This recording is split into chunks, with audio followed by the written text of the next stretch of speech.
let's get straight into spoilers.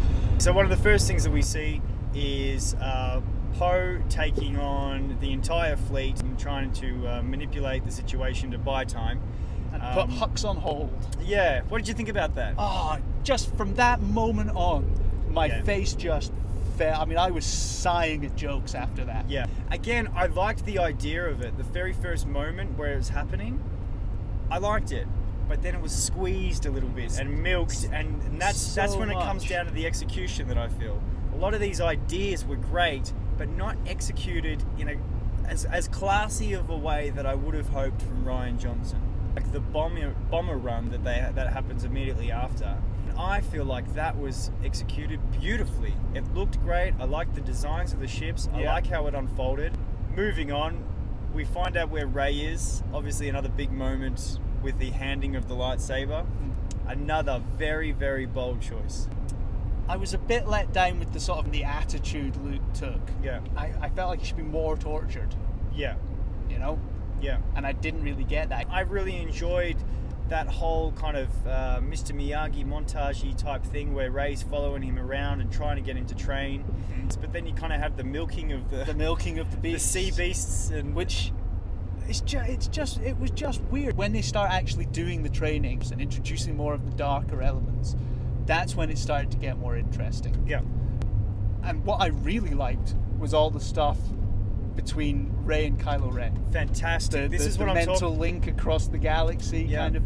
That was brilliant. Yeah, and which eventually evolves into a much larger scene at the end of the movie, where those types of rules and laws to the Force and everything were established ever so slowly. So those little moments where, Kylo Ren wipes his face from the rain that is on the island. Just brilliant stuff. Awesome stuff. Really good stuff. And I thought he was absolutely fantastic in this film. He always is. There was a lot of people that didn't like him in the first one, and particularly with the mask on. Yeah. Because of the voice and all that kind of stuff.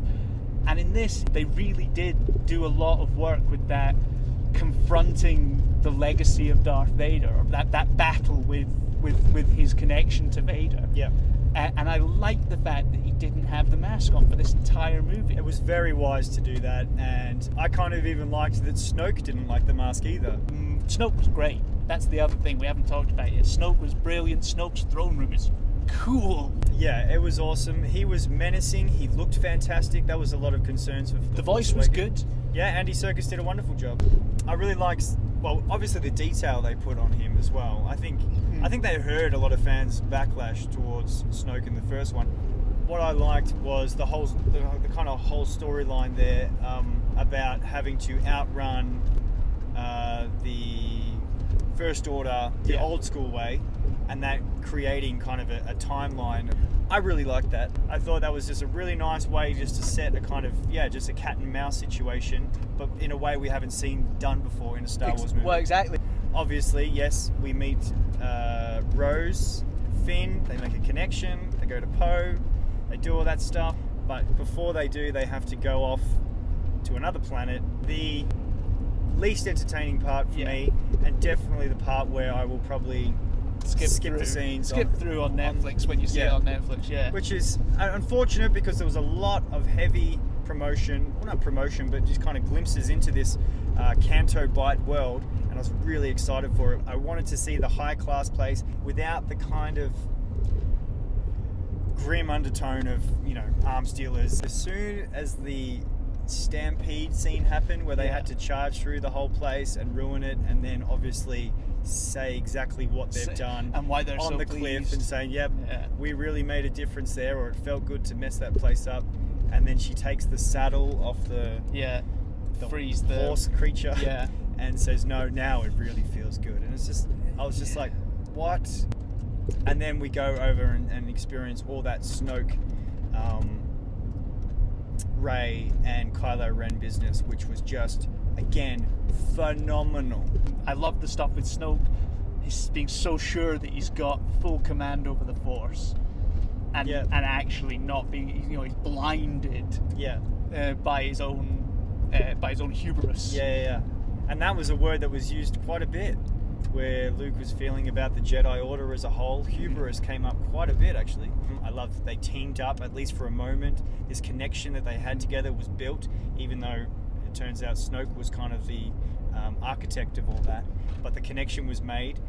They got to fight together side by side, which was fantastic. But clearly that's never going to happen again. So while all this is going on,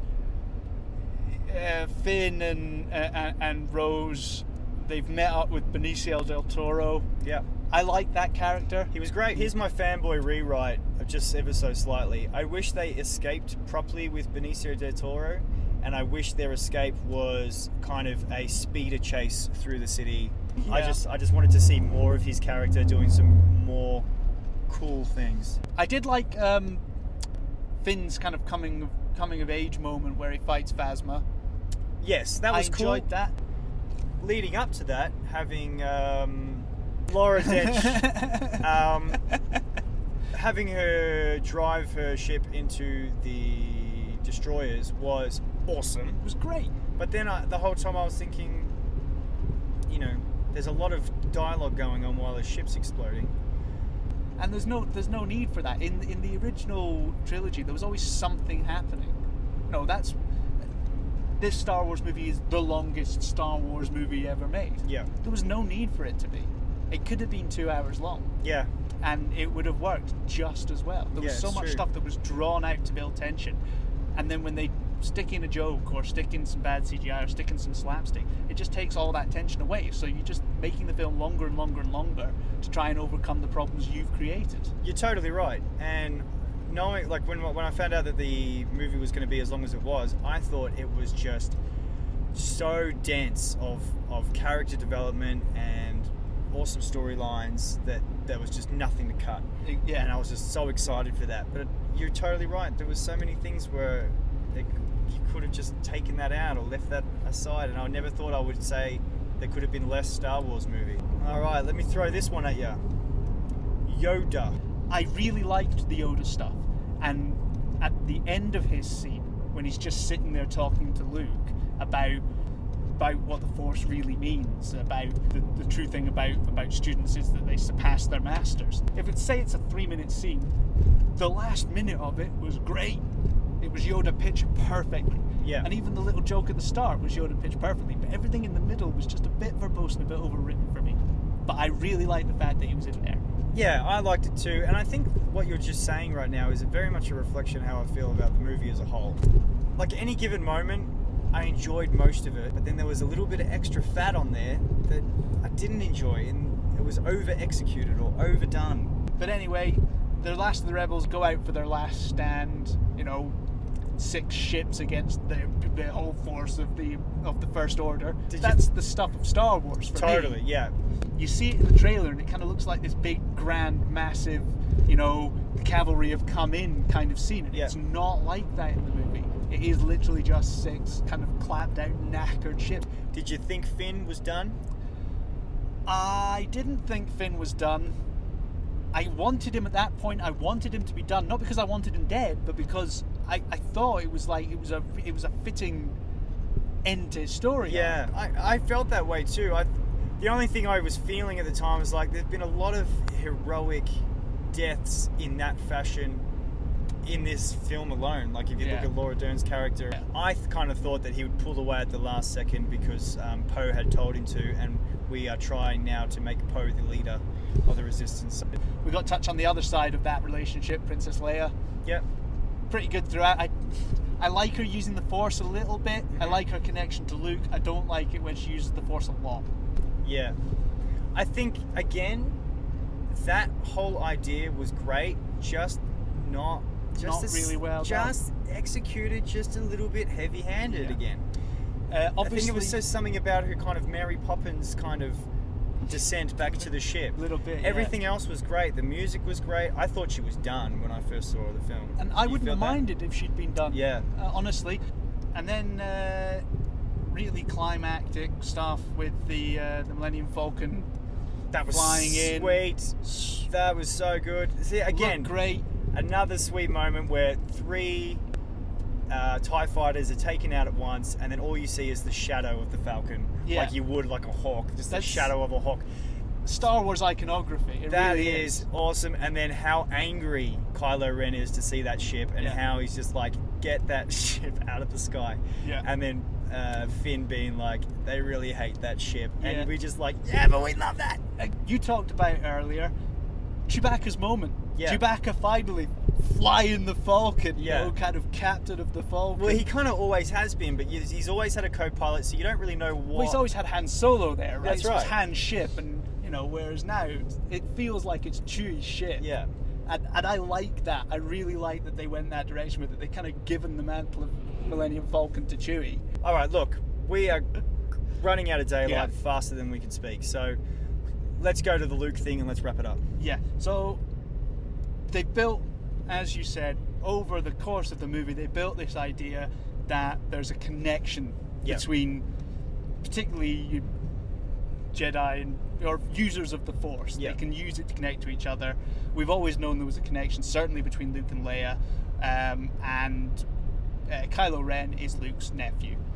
And he's obviously used the Force and used that connection to project himself from the island to take on Kylo Ren as a Yeah. distraction. It was great. You liked it? It was great. I liked Awesome. it. I was really struggling with it walking out of the cinema because I just wanted so much of Luke Skywalker to do so many awesome things and to show up physically. Mhm. And that I felt shortchanged, but I simmered on it and I watched it again this time and I thought it was great. And the way they finished it off with him disappearing off, you know, becoming part of the Force at the end, Yeah. was really nice. Yeah, it was a really nice send off. I didn't get as emotional as I did when Han Solo died, but it was a totally different thing. It's a completely different thing. It's Yeah. not that kind of raw Yeah. death moment. Where you're It's just that like, final, when he's you're finally pissed off, you're like, oh, you exactly dickhead. but that's the feeling they wanted to create with the Han Solo thing. Yeah. and they carried that over into this movie, and it worked really well. With this, it was just that kind of Luke's finally at peace with himself, and he becomes one with the Force. Yeah. I would not be surprised if we see a lot of Blue Luke in the next movie. For sure. Yeah. Okay, so wrapping it all up, we have the kids at the end sharing the stories, which I kind of liked how Yeah. Luke just took the battery of all the ships, which kind of makes sense. He wasn't even there, so of course he could. Yeah. And that just creates a legend. So many of these moments, I think both of us didn't enjoy. We didn't enjoy because they didn't feel like Star Wars. Yeah. That did feel like Star Wars. All right, we are out of time. Thank you to all the people who commented and liked and watched our last video on Coco. We really appreciate it. If there's anyone out there who enjoyed this, please share it with your friends, like it, comment in the comment section. The reason we film this is because we're just talking about movies anyway. We want So other people to a little bit talk extra to. conversation is what we're looking for. Sick of it.